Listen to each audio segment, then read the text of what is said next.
Hello everyone, this is a video on reproduction in organisms, first chapter of your biology book, Class Plus 2 CBSE.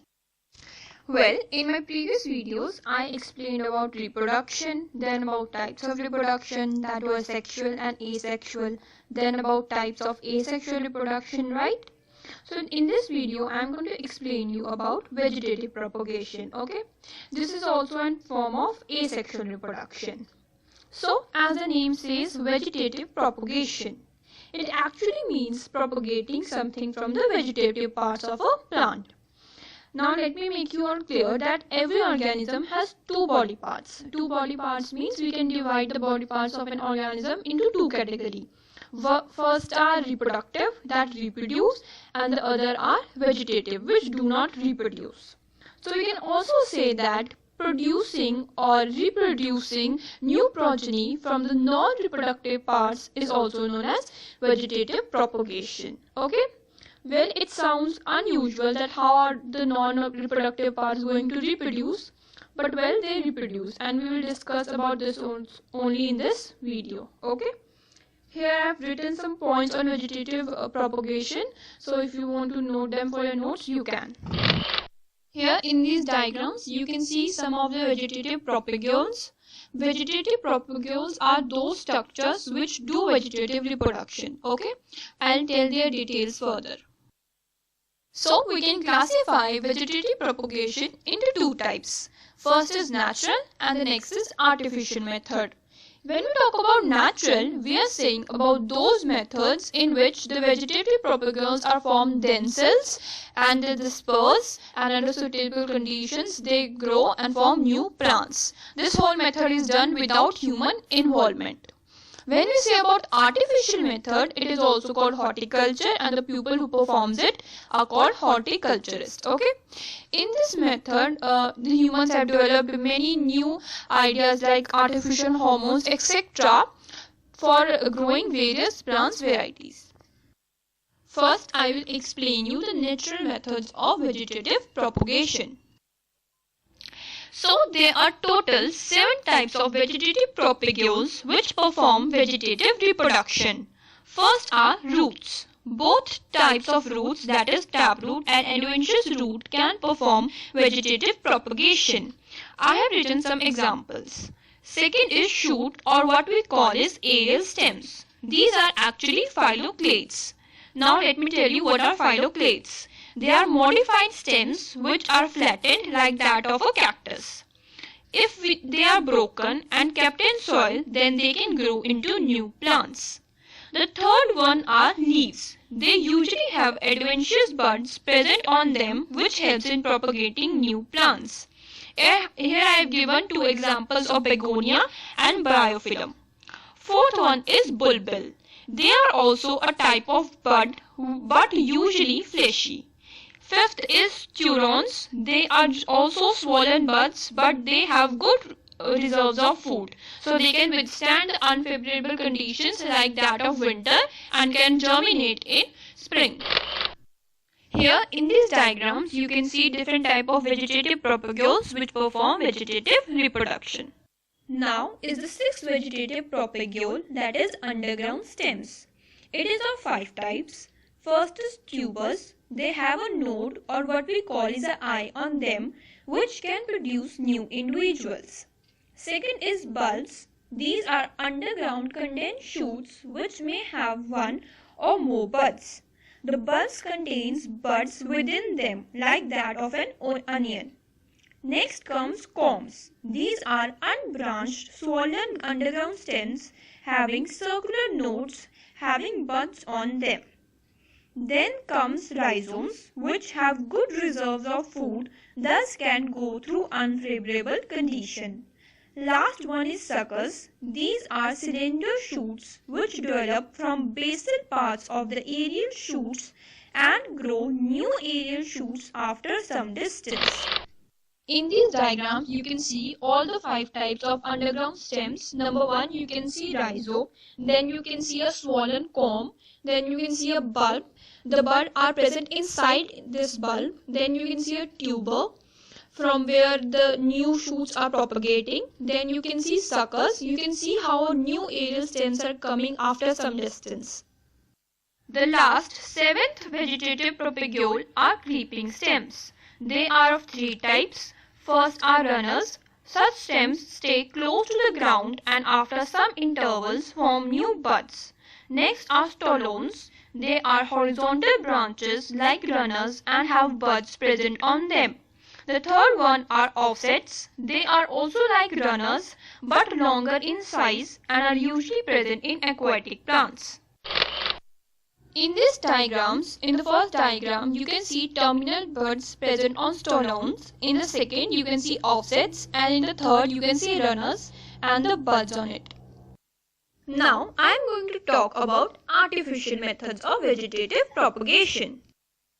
There are 6 types of artificial methods of vegetative propagation.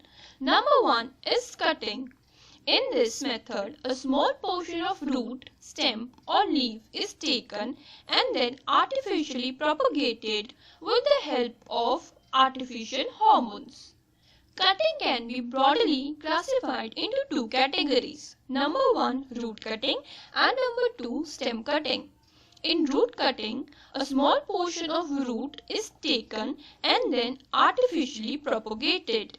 In stem cutting, a small portion of stem is taken and then led to stay in artificial hormones and then finally planted.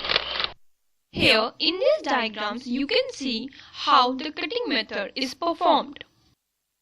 The next artificial method is layering. In this method, a root attached to the plant is taken and is induced to develop new stems. Then it is cutted or separated from the plant. There are different types of cut given to the root or the stem and all have different names. Here I have described the process of layering. You can read it. There are different types of layering. First is mound layering. In this method, the top portion of the shoot is cutted and the lower part or the shoot system is covered by the soil, like a mound, and after some time new shoots develop and they can be planted separately. Next is air layering. In this method, the bark of the tree is removed and the inner branch is covered by the grafting clay. After some time, this inner branch develops roots and thus can be separately planted. The third one is simple layering. In this simply, small portion of basal branches are taken and planted separately in soil. After some time, new shoots come out. Next is serpentine layering. This is also like simple layering. The only difference is that many shoots are taken and they are separately planted. Next is tench layering. It is also like simple layering. The only difference is that the branches is arranged in a horizontal portion like a trench and many vertical shoots develop from them. Here in these diagrams you can see different forms of layering. Number 1 is air layering. Then you can see serpentine layering. Then again is a picture of air layering. Then you can see simple layering, and the last picture is of trench layering. The third artificial method is grafting. It is a technique of connecting two different plants by taking the root system of one plant and the shoot system of the other part. The root system or the lower portion is known as stalk, while the upper portion or the shoot system is known as cycon. The stalk is always older than the cycon. Here I have described the whole process of grafting. You can read it. There are 5 types of grafting. Number 1 is tongue grafting. In this, oblique cut is given to both the stalk and the cycon so that they perfectly fit into each other. The second is crown grafting. In this, many cycons are taken and fitted into the stalk. The third one is wedge grafting. In this, V-shaped cut is given to the stalk while wedge-shaped cut is given to the cycon. The fourth one is side grafting. In this, V-shaped cut is given to the stalk at one of its end and the cycon is fitted into it. The fifth one is approach grafting. In this, two independently growing plants are taken and their shoots are joined together. Here in these diagrams you can see how grafting is performed. The first picture is of crown grafting while the picture below is of wedge grafting. The fourth artificial method is bud grafting. The bud grafting is same as grafting, but the only difference is that here the cycon is a bud which is joined to the stalk at the cambium region. A special type of grafting wax is required in this process. Next is micropropagation. It is a method of tissue culture. In this, small undifferentiated mass of cell called callus is taken and is artificially grown in laboratory conditions with the help of artificial hormones and other chemicals. The sixth method is vegetative organs. These are all the natural methods that I discussed earlier which are used by horticulturists to grow plants.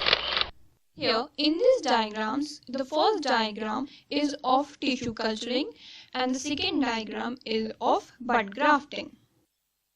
If we talk about the advantages of vegetative propagation, then it is a good method for both creating genetically uniform organisms or for creating transgenic organisms. The plants grown here are disease-free and survival rate is very high. Good quality can be preserved by this method as no variation is occurring in the organisms. Seedless plants can grow through this method.